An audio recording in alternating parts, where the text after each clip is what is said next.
time-lapse view of the traffic on the historic 3rd Avenue Bridge, a landmark here in Minneapolis, Minnesota. The Timberwolves look to take charge here at the Target Center in downtown Minneapolis. Our starting lineups will look at the matchups here and who we'll see for our starting 5 for both teams. And guys, checking out Pekovic here, what can we expect from him? Well, you talk about strength and physicality at the center position. Pekovic is right there with anybody. And he's got an imposing game. Reminds me a little bit of Marc Gasol in that regard. He can use that strength.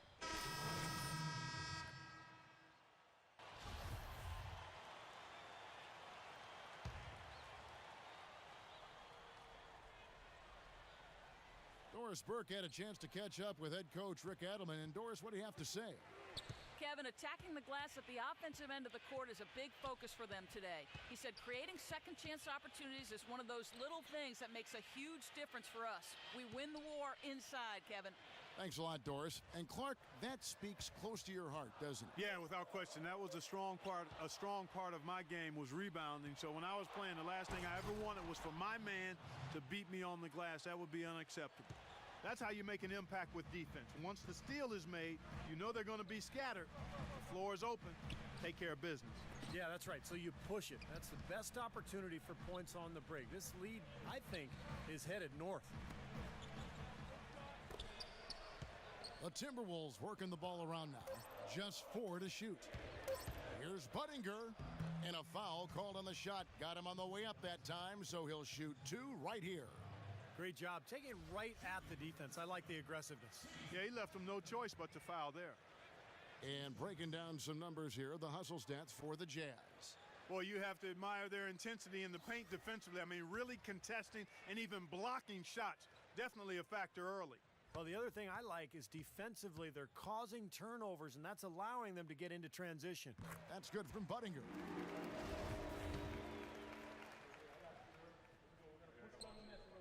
And so Budinger nails both of them.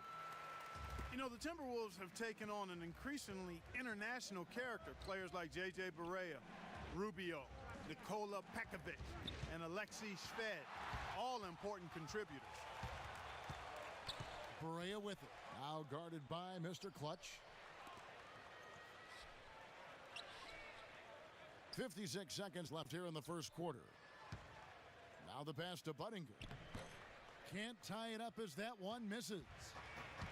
And Clark, a lot of European players used to this cold weather. Maybe that's why the Timberwolves, Steve, go after them. Well, maybe that's part of it. I don't know. But they've had pretty good luck with the international players. Some good talent that they've put together. Here is Barea. That's good. That finish brings me back to the old days, the silky smooth finger roll. Here's Mr. Clutch, guarded by Barea, and that's a foul called on J.J. Barea. That is his first foul of the game. Yeah.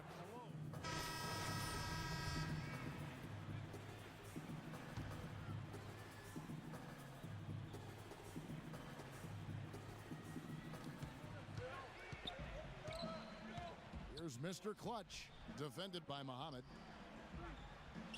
Burks the pass to Favors. Here's Mr. Clutch, and foul called as he misses. He'll go to the line and shoot 2. That one is on Turioff. All right, well, a look at how the points have been generated so far. A scoring breakdown for the Timberwolves. Well, I like the fact they've already been getting a lot of high-quality shots in the paint. And they've also been very productive from the foul line, getting there early and often. Turioff out there with Muhammad. And there's Pekovic. Then it's Corey Brewer. And it's Rubio in at the 1. So that's the Timberwolves 5. Here's Brewer. And a big bounce off the rim, but it sinks right in. Brewer's got 14 points for the game. Last outing for Utah, it was a loss to the Detroit Pistons. You know, on an ordinary night, I think they would have come out on top in that game. That's how well they played, but they just happened to run into a club that was playing at the top of its game. And, Steve, I think they get the win if that game had been at home instead of on the road. And it's Rubio penetrating. Turioff. That's in, coming off an assist from Rubio. You know, guys, I think back to some of the most exciting passers ever to play the game. Larry Bird, Magic Johnson, the late Pete Maravich come to mind. I think Rubio is of that ilk. You think about those guys, they weren't just great assist guys, but they were able to give you assists that had some flair and some flavor to it. And it's Pekovic missing. If he can improve on what's been a shaky day for him thus far, they could stretch this lead out. Here's Mr. Clutch, and he gets the bucket. Mr. Clutch has got the lead up to 1 now for Utah. And Rubio really took the league by storm, Steve, with his passing. Deft moves, working through defenses, almost eyes in the back of his head. He was terrific. Brilliant passer. I mean, he makes some passes that other people just wouldn't even be able to see. And just a phenomenal, entertaining player to watch. Very flamboyant. Here's Rush, and he drops in the layup off the glass. Now it's a 3-point Utah lead. Boy, they keep hammering away at him inside, forcing that ball into the paint. Smash mouth basketball. Yeah, and it's a strategy that has served them well in this opening half, Clark. And Brewer kicks to Muhammad. Brewer with the ball. Now guarded by Rush. Just 5 to shoot. And the basket by Brewer. He's having quite the quarter here, guys. I mean, shooting the ball extremely well. Question is, do they go 2 for 1 here? Can they get a good shot in time? That's the question. Mr. Clutch, the pass to Cantor. Here's Mr. Clutch. And yes, sir, that one drops. Mr. Clutch has got 8 here in the quarter. It took him a little while to get into the flow of this game, but now he's definitely found his stride and rhythm. Rubio outside. Here's Brewer. Connects from 3-point range. Brewer's got the game tied up here for the Timberwolves. Boy, he made a nice little bounce pass there. We call that the pocket pass, and he did it well. So a tie game here as we finish the first half.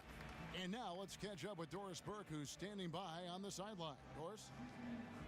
Kevin, I'm here with Ricky Rubio. And Ricky, you guys had a tough battle on your hands tonight. What do you think the adjustments are that you might make for the second half? We got a lot of turnovers. They got a lot.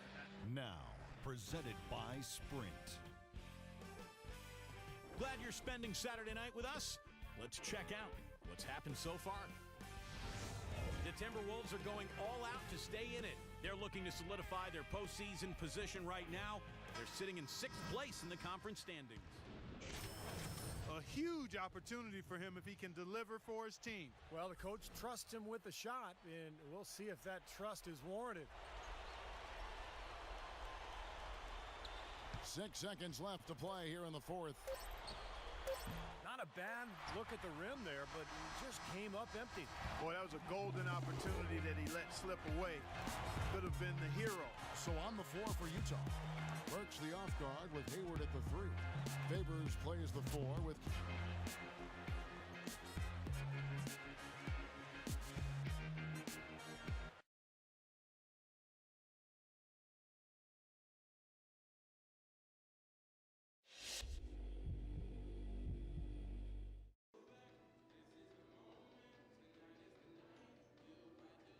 Yo, they had you covered pretty well. I had a decent look. I make that shot 9 out of 10 times. I don't know what happened.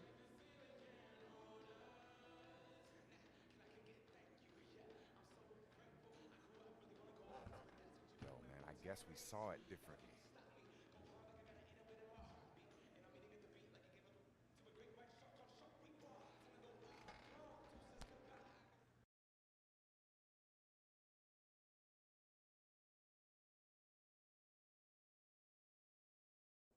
You had a chance to win the game and you missed the shot. What happened out there?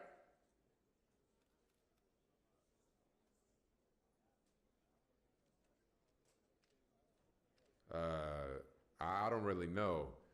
I thought I had a pretty good look and the shot just didn't go down. I appreciate the fact that coach had the confidence in me to give me a chance. Next time I'll get it done. I ain't the type of person to fail at something twice.